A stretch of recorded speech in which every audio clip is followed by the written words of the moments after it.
Et si je te parlais d'amour? Ça t'est déjà arrivé, toi, d'avoir peur de ne jamais réussir à construire la belle histoire d'amour dont tu rêves? Nous rencontrons tous des difficultés lorsque cet autre si proche de nous vient toucher quelque chose de sensible en nous. Bienvenue sur L'amour n'est pas un conte de fées, le podcast qui t'apporte des clés essentielles pour t'aider à enfin t'épanouir dans une relation. Je suis Amandine, thérapeute et coach en intelligence amoureuse, et je crois en la magie de l'amour. Ici, on parlera croyances, peurs, blessures émotionnelles, entre autres, et aussi de ta magie unique, celle qui fait que tu es tellement aimable. On y va? Tu me suis pour laisser tes freins dans le passé?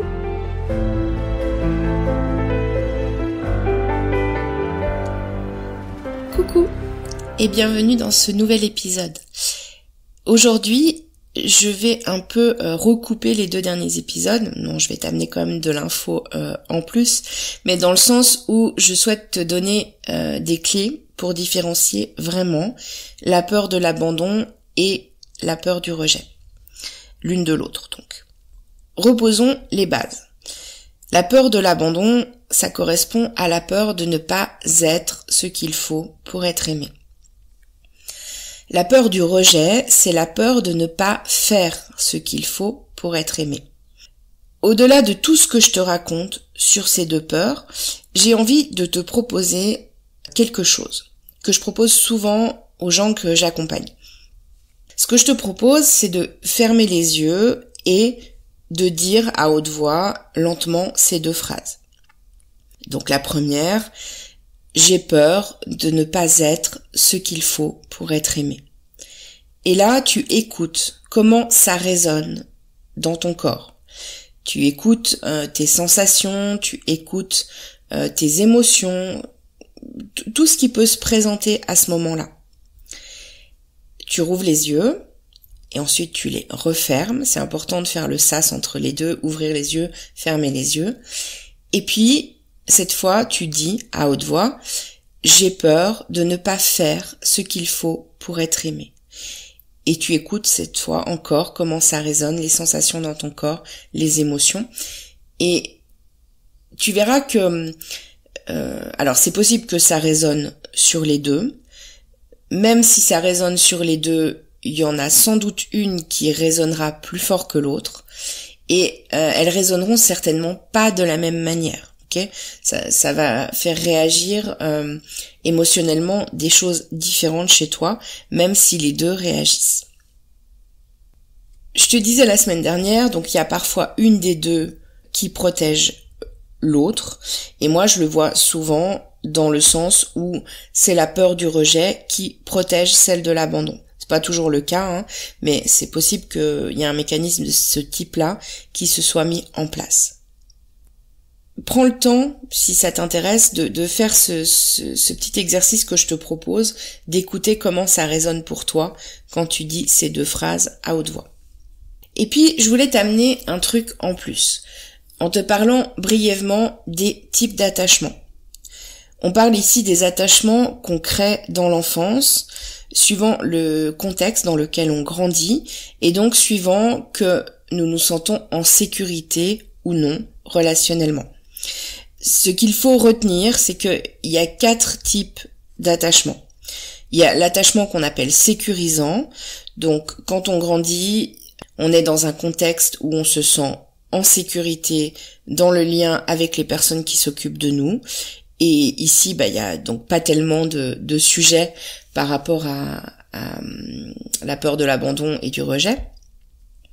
Ensuite, il y a l'attachement qu'on appelle insécurisant anxieux, qui correspond à la peur de l'abandon. C'est pour cela que quand je te parlais d'anxiété, que je te parlais de la peur de l'abandon, je te parlais d'anxiété.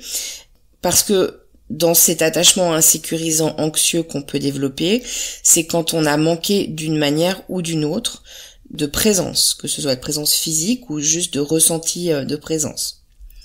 Ensuite, il y a l'attachement insécurisant évitant, qui lui correspond à la peur du rejet. Donc là, on a grandi dans un contexte où on a au moins un parent qui est peut-être trop présent, voire même invasif.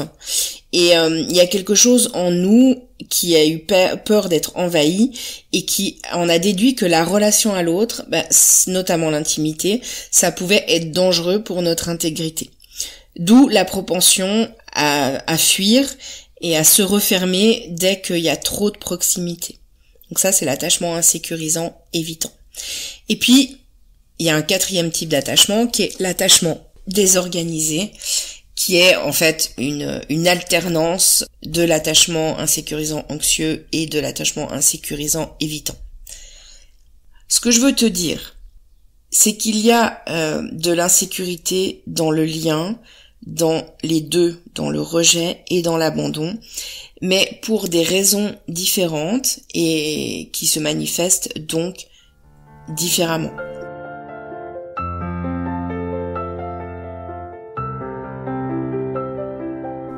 Je vais te parler donc de quelques différences, au-delà de ce que j'ai déjà dit, entre ces deux peurs, abandon et rejet.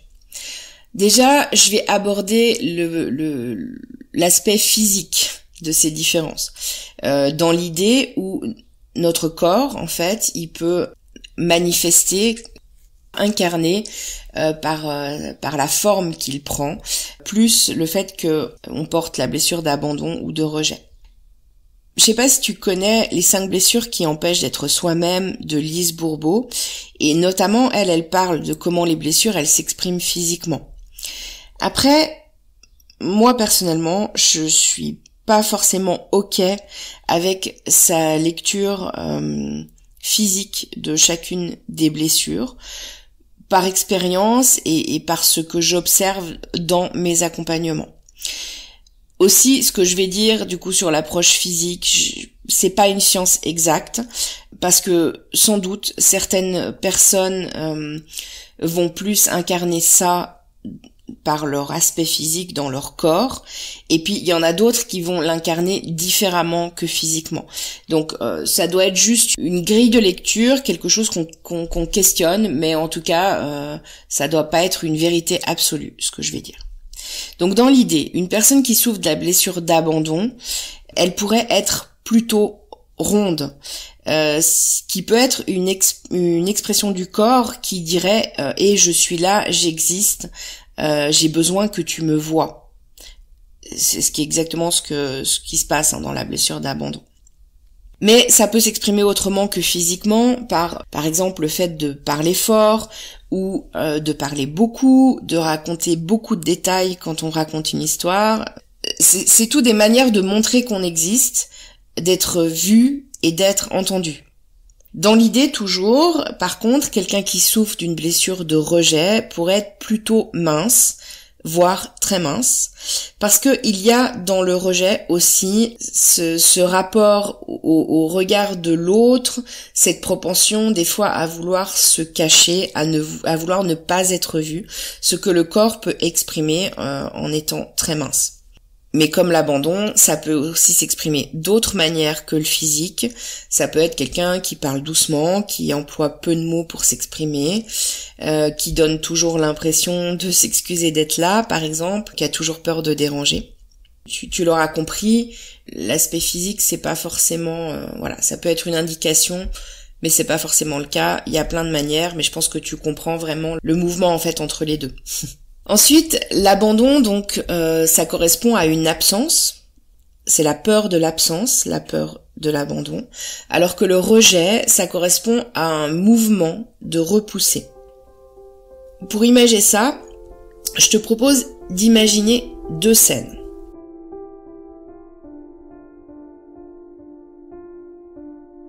Première scène. Je suis enfant, j'ai 5 ans.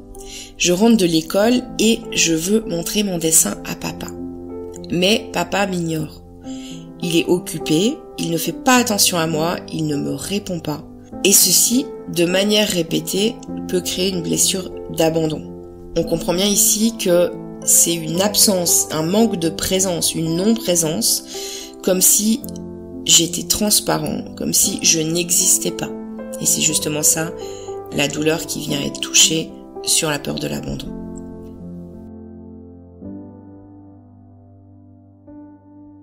Deuxième scène. Je suis enfant, j'ai 5 ans, je rentre de l'école et je veux montrer mon dessin à mon papa. Mais papa répond « Oh, écoute, je suis occupé, tu m'embêtes, va dans ta chambre. » Et ici, de manière répétée, ça peut créer une blessure de rejet. Ici, on comprend que il s'agit pas d'une absence de présence, mais il s'agit bien d'être repoussé, d'être rejeté, d'être repoussé.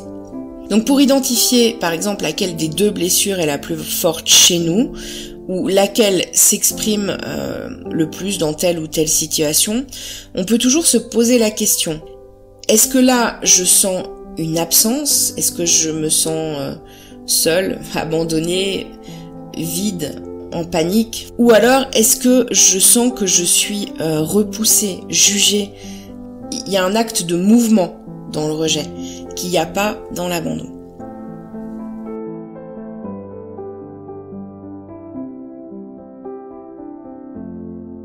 Ensuite, troisième différence entre l'abandon et le rejet. Donc dans l'abandon, il y a un besoin de se sentir utile pour l'autre. Si on se sent utile, on va se sentir aimé par l'autre. Plus ou moins, parce qu'il y a d'autres critères, mais c'est un des critères qui fait qu'on va se sentir aimé par l'autre. Et comme je l'avais mentionné dans le premier épisode sur l'abandon, par exemple, de mon côté, c'était un des plus beaux compliments d'amour qu'on pouvait me faire que de me dire qu'on avait besoin de moi. Le rejet, par contre, c'est le besoin de se sentir à la hauteur.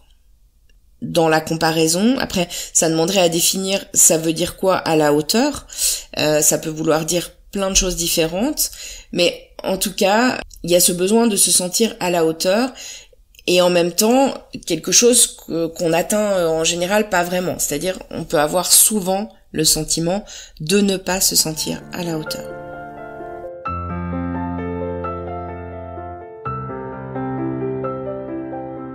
Quatrième différence entre l'abandon et le rejet.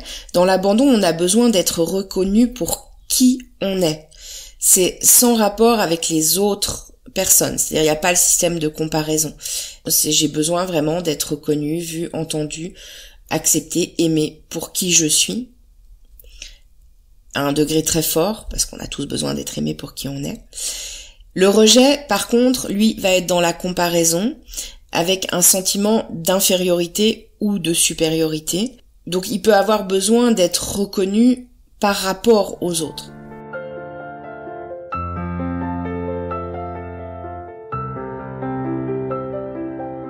Et puis cinquième différence, donc sur laquelle je vais pas détailler parce que je pense que j'ai été suffisamment claire là-dessus, mais la différence entre l'abandon et le rejet, c'est que l'abandon est une peur qui est au niveau de l'être, de qui je suis, alors que le rejet est une peur au niveau du faire, c'est-à-dire de ce que je fais.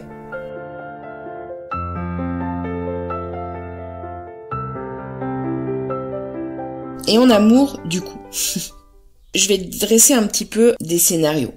Plutôt des scénarios problématiques parce que c'est plutôt ça qui est embêtant dans les relations de couple. C'est qu'est-ce qui se passe de problématique. Ça veut pas dire qu'il n'y a pas aussi des points positifs dans ces rencontres-là. Pour t'imager mon histoire, je vais appeler A, la personne qui souffre majoritairement de la blessure d'abandon, et puis je vais appeler R, la personne qui souffre majoritairement de la blessure de rejet. Donc quand A rencontre R, suivant le degré, ça peut être un peu compliqué. Parce que là où A va vouloir chercher à tout prix à ne pas perdre la connexion et le lien avec son partenaire, va vouloir partager, régler les choses rapidement et être dans une intimité profonde, R, lui, il va vouloir rentrer dans sa grotte chaque fois que quelque chose ne va pas. Il va avoir tendance à prendre de la distance, à être un peu dans l'évitement quand il y a trop de proximité. Et en plus, ce qui peut être compliqué, c'est que plus R va s'éloigner, plus A va rentrer en panique et avoir besoin d'être rassuré, et plus R va avoir peur de se sentir envahi et se retrancher encore plus. Donc, quand l'abandon et le rejet ici sont très marqué chez chacun des deux partenaires, ça peut être vraiment compliqué d'arriver à trouver un terrain d'entente. Et on aurait beau se comprendre mentalement, émotionnellement, ça vient faire réagir vraiment très fort. Parce que quand l'un a besoin d'être rassuré dans le lien, l'autre a besoin d'espace. Il est possible aussi que R, en mode défense de son espace, attaque A sur ce qu'il est, et là, ça renforce la croyance de A qu'il n'est pas assez bien pour être aimé. Au final, personne ne se sent vraiment aimé, A parce qu'il se sent abandonné, et R parce qu'il se sent envahi. Bon, là c'est le tableau le plus noir que je pouvais te dresser, je l'ai bien dit, c'est quand les deux sont sont très marqués ou un peu dans les extrêmes. Ça peut être aussi beaucoup plus doux que ça, s'il y a au moins un des deux partenaires qui a sa blessure qui est moins forte, parce que ça va permettre de désactiver plus facilement les conflits et les incompréhensions. Il faut savoir qu'il y a une proportion significative dans la population de partenaires qui souffrent d'abandon, qui rencontrent des partenaires qui souffrent de rejet. De mon point de vue, c'est pas tellement étonnant parce que d'une certaine manière, je reviens sur on est attiré par les différences, d'une certaine manière, celui qui souffre de l'abandon, il a besoin d'apprendre à pouvoir laisser plus de distance, accepter d'avoir moins de présence, etc. Et le rejet peut quelque part lui montrer ça et lui enseigner ça. Et celui qui souffre de rejet, lui, il a besoin de pouvoir accepter de rentrer davantage dans l'intimité avec l'autre, d'apprendre que l'intimité avec l'autre, c'est pas forcément quelque chose de dangereux, et qu'on peut y aller sereinement, aimer et se laisser aimer. Et ça, l'abandon, il sait très très bien le faire. Donc, ils peuvent aussi très très bien s'équilibrer, ces deux-là. Et puis, apprendre l'un de l'autre, grandir ensemble, et puis du coup, apaiser chacun leurs deux blessures. Ça demande de la conscience, hein. Je ne le dirai jamais assez. Bon, deuxième profil, quand A rencontre A. Alors ça va être un type de couple plutôt très fusionnel, parce que chacun va chercher à se rassurer, chacun est rassuré dans la grande intimité avec l'autre, donc ça crée plutôt de la fusion. Ce qui peut être cool sur le papier, et en tout cas dans un premier temps, ça va certainement combler les grands rêves de fusion de chacun des deux partenaires. Mais suivant le degré de la peur d'abandon chez chacun, ça peut aussi tourner au vinaigre.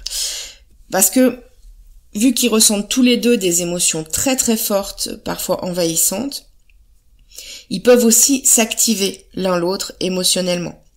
Et ça peut donner des conflits assez volcaniques, où chacun va se retrouver en fait coincé dans sa peur d'être abandonné, et du coup il peut pas rassurer l'autre, et voilà, donc c'est un peu aussi la dégringolade. Il est en panique, il peut pas rassurer l'autre, qui donc rentre aussi de plus en plus en panique. Donc encore une fois, là je te dresse le schéma extrême, ok? Troisième possibilité, c'est quand R rencontre R. Alors là, on pourrait se demander si ces deux-là ne passent pas leur temps à se passer l'un à côté de l'autre. Parce que il y a peu de chances, encore une fois ça dépend le degré, mais il y a peu de chances qu'ils arrivent à être dans une profonde intimité l'un avec l'autre, parce que ils sont tous les deux dans l'évitement de l'intimité. Ça peut être une relation reposante pour chacun de ces deux partenaires qui souffrent de rejet, dans le sens où il peut n'y avoir aucun conflit, puisque chacun va aussi éviter ça, et parce qu'ils ne rentrent pas dans l'intimité émotionnelle en profondeur. Mais le problème, c'est donc qu'ils ont tendance à passer sous le silence les choses qui ne leur conviennent pas, pour ne pas rentrer dans le conflit, et jusqu'à ce que l'un des deux finisse finalement par partir, parce qu'à un moment donné, ça a beau être reposant, c'est pas très constructif comme relation.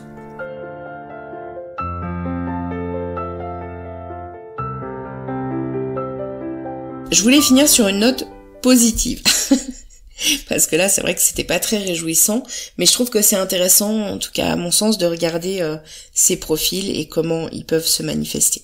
Si je reviens au lien d'attachement, il y a évidemment encore d'autres possibilités, comme un partenaire qui a un type d'attachement insécurisant peut rencontrer un partenaire sécurisant, ce qui aura tendance à apaiser la personne qui souffre d'insécurité, quelle que soit la blessure qu'elle porte. Et puis, comme je te l'ai dit, c'était des portraits peu réjouissants pour t'aider à identifier les choses. Il faut bien entendre, donc je répète, que ça dépend du degré et qu'évidemment ce sont des tendances. Je redis aussi, il y a toujours une question de conscience, et si chacun comprend comment lui fonctionne et comment son partenaire fonctionne, on peut trouver ensemble un équilibre qui permettra à chacun que sa peur ne soit pas trop activée et que même elle s'apaise dans le lien relationnel. En note d'épisode, je te remettrai la checklist sur la dépendance affective si ça t'intéresse, puisque la dépendance affective a un lien avec la blessure d'abandon. Et t'as juste à cliquer sur le lien, remplir ton prénom et ton email pour recevoir la checklist gratuitement par mail. Si t'as trouvé cet épisode intéressant, je t'invite à le partager autour de toi ou sur les réseaux sociaux. Et je te dis un grand merci, parce que si le podcast existe et s'il continue à grandir et à évoluer, c'est grâce à toi. Je te dis à la semaine prochaine dans un épisode où je te parlerai des 4 piliers essentiels d'une relation de couple épanouie. Les 4 piliers qu'il faut donc nourrir. Sujet plus léger. En attendant, prends soin de toi. Bye bye.